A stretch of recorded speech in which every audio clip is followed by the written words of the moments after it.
परमात्मा कहते हैं जब तुम भक्ति करते हो और पतिव्रता पद पर रहते हो, यानी 100 वर्ष तो सतगुरु पूजा एक दिन आन उपासी, वो अपराधी आत्मा भाई पड़े काल की फांसी। 100 वर्ष तो आप वो साधना कीजिए जो दास आपको बता रहा है, और एक दिन आन किसी के कहने से आन उपासना कर ली, कहते वो अपराधी आत्मा फिर पड़े काल की फांसी। वो साधना आपने किसी और के बताई हुई नहीं करनी है।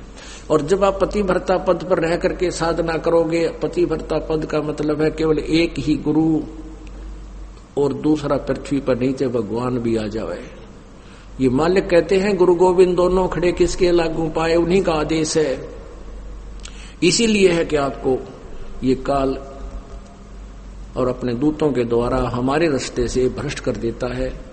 फिर कुछ दिन आपका पुण्य आपके साथ होता है, वो पहले किया हुआ जो इस सतभक्ति का, तो वही आपको देता रहता है। आप सोचते हो मुझे कुछ हानि भी नहीं हो रही है, गुरुजी भी त्याग दिया है और मैं अब साधना भी अपने हिसाब से ही कर रहा हूं, तो पिछला पुण्य जब तक चलेगा, वह बैटरी जितनी चार्ज होगी थी, चार्जर हट गया, चार्जर हटा देने से बैटरी फिर भी काम करती है, इन्वर्टर के पंखे बल्ब फिर भी जगते रहते हैं, लेकिन आगे चार्जर ठीक ना लगने से फिर एकदम सभी आपदाएं आएंगी, सभी बल्ब भी बंद हो जाएंगे, चश्मे ट्यूब बंद हो जाएंगी, पंखे भी नहीं चलेंगे क्योंकि वो डिस्चार्ज होगी। तो परमात्मा कहते हैं 100 वर्ष तक सतगुरु पूजा एक दिन आन उपासी, वो अपराधी आत्मा फिर पड़े काल की फांसी। और पतिव्रता पद पर यानी अन्य की कोई आस्था नहीं रखनी, केवल ये दास जो बताओ वही साधना आपने करनी है, उसी तरह नियम रखने हैं। कहते पतिव्रता जमी पर जो धर है पांव, और समरस झाड़ू देते है ना कांटा लग जाए।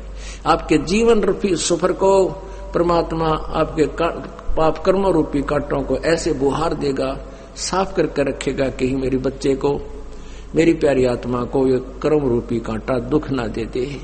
कहते समरस झाड़ू देते है पतिव्रता, फिर ऐसी जो आत्मा जो एक परमपिता पर रुकने वाली, सच्ची श्रद्धा करने वाली, अपने जीवन रूपी सफर पर पग रखती है, तो समर्थ झाड़ू देत है कहीं ना कांटा लग जाए। बोलो सतगुरुदेव।